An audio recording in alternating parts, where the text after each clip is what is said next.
of the top sounds that I make is kind of hard to explain. It's two, like, some fast cuts in the middle of some yelps, like when him starts to get excited, like a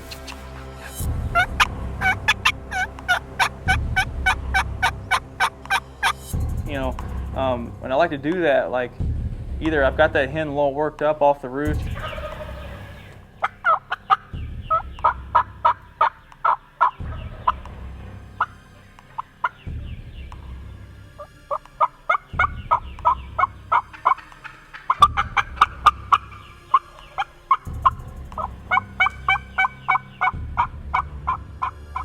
A good example was in Kansas this year.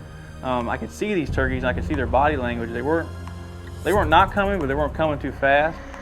So I started off some soft yelps, and I got this one hen's attention. And once you do that,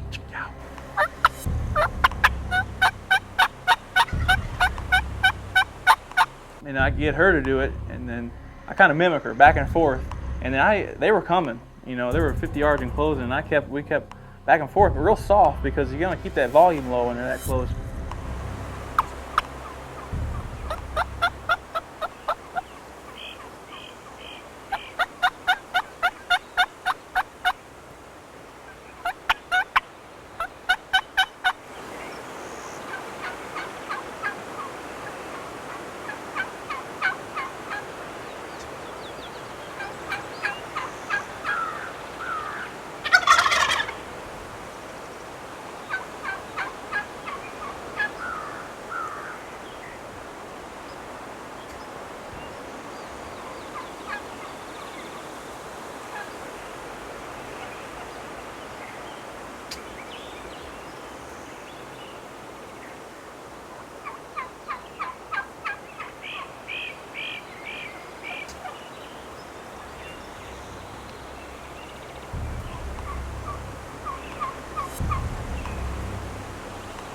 But it says something, or I'm not sure exactly what it says.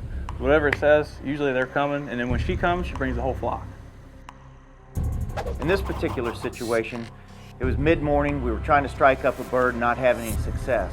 Joe and I were walking down a logging road, and one gobbled. We didn't know how far away he was, but he was at least a couple ridges away. So instead of calling right there to get a better shot at it, we cut the distance at least in half and ran right at him.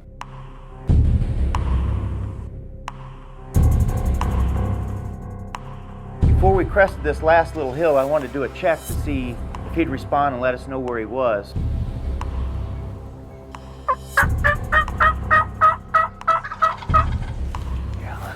So I let out a few lost yelps, just kind of casually saying, I heard you gobble, where are you? And he gobbled, and we knew we couldn't crest that hill, so we sat down right there, and within 5 minutes they were right in our lap, both of them looking at us, and I was able to take one. One of the hardest things in keeping a turkey excited when he's within range and without a decoy is to know his level of excitement. The problem here was the turkey come in, it was thick. I couldn't see him very well to shoot him. The camera, I could see him every once in a while, but I knew his body language, I knew how excited he was, so every time he would, like, I think he was gonna leave, or if he was like maybe losing a little interest, I'd yelp, and it wasn't like super soft, or it wasn't like crazy over the top, but it was excited enough with some clucks in there and some cutting.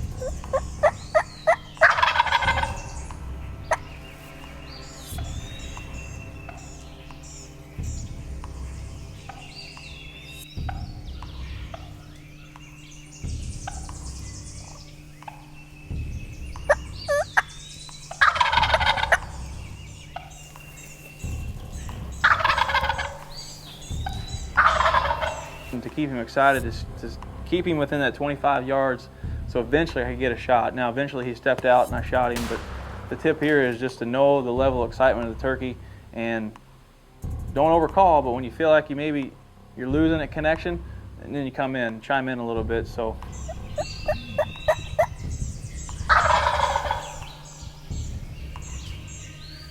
you got to find out a way when these turkeys are in close and you got no decoy.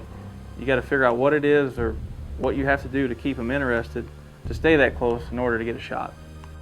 A couple interesting things I learned this year while hunting in Nebraska. The birds weren't quite behaving. They'd come out and gobble at us but wouldn't close the distance. So Joe and I were out there running around trying to finish this one bird, and he wouldn't do it. So when he went over the hill, we ran straight at him, and we got on the ridge next to him, so he was just over this ridge, but he wouldn't come any closer. So I had Joe keep calling at him, keep him gobbling. I was able to crawl down through the valley and up onto the next ridge with him.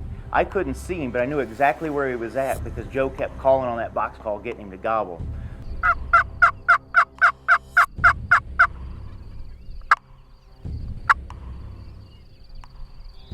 So when I crested, I was able to set up and set right at him. He was gobbling and strutting around. He never even broke strut because I got right up on him through the grass and was able to kill him right there.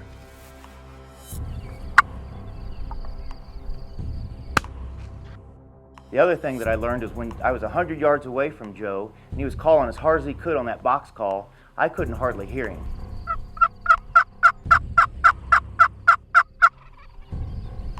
So keep that in mind when you're hunting open terrain like out west in Kansas and Nebraska, or even big open country in the Midwest. That loud calling sometimes isn't as loud as you think. This particular deadly sound is probably one of the hardest things for me to do, but I've killed a number of turkeys doing it. And in this situation, we had set the decoys up. We knew kind of the area these turkeys were at. We'd heard them gobble, but we really weren't planning on killing them that early. But the bird stepped out in the field at probably 200 yards with some hens. He locked in that decoy, and we made zero, no calls. Turkey strutted all the way across, came right in, beautiful as ever.